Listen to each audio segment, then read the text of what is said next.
नमस्कार. आज आपण बोलणार आहोत महाराष्ट्रातल्या एका खूप महत्वाच्या परीक्षेबद्दल. हो, राज्य शिष्यवृत्ती परीक्षा. ही परीक्षा हजारो विद्यार्थ्यांचं भविष्य ठरवू शकते. चला तर मग याबद्दल सगळं काही सविस्तरपणे जाणून घेऊया. तुम्ही विद्यार्थी असाल, पालक असाल किंवा मग शिक्षक. जर तुम्हाला ह्या परीक्षांबद्दलची अगदी अचूक आणि पक्की माहिती हवी असेल ना, तर तुम्ही अगदी योग्य ठिकाणी आला आहात. चला सुरुवात करूया एका अगदी बेसिक प्रश्नापासून. या परीक्षा नक्की घेतो तरी कोण? आता हे जाणून घेणं खूप महत्वाचं आहे, कारण त्यातूनच या परीक्षेची विश्वासार्हता आणि तिचं महत्त्व आपल्या लक्षात येतं.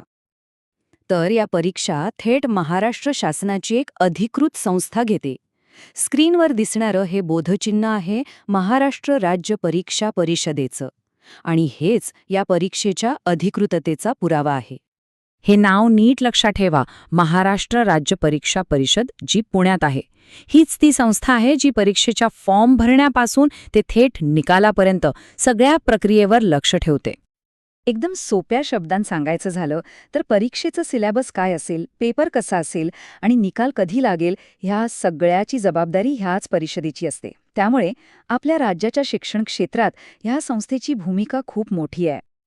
ठीक आहे, आता आपल्याला हे तर कळालं की परीक्षा कोण घेतं.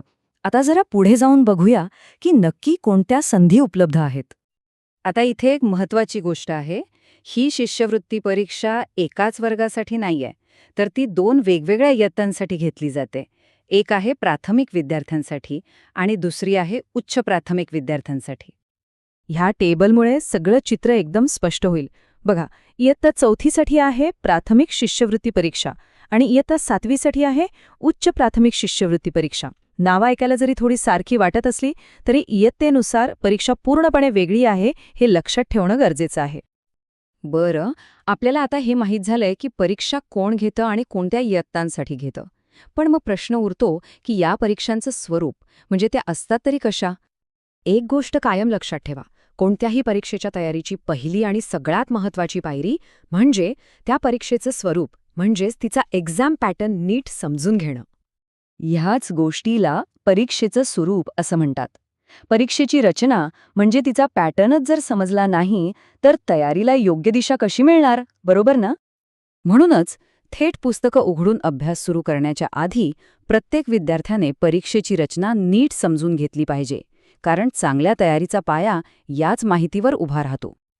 मग या परीक्षेच्या स्वरूपात नेमकं असतं तरी काय? तर यात सगळं काही दिलेलं असतं. म्हणजे प्रश्नपत्रिका कशी असेल, कोणत्या प्रकारचे प्रश्न विचारले जातील, प्रत्येक विषयाला किती मार्क्स आहेत आणि सगळ्यात महत्त्वाचं वेळेचं नियोजन कसं असेल, या सगळ्या प्रश्नांची उत्तरं आपल्याला इथेच मिळतात. आणि हेच या सगळ्या माहितीचं सार आहे.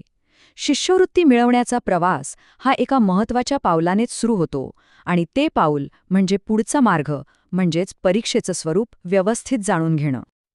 तर मग आता एक प्रश्न उरतो की केवळ परीक्षेचे स्वरूप समजून घेणं हेच यशाचं पहिलं आणि सर्वात महत्त्वाचं पाऊल आहे का?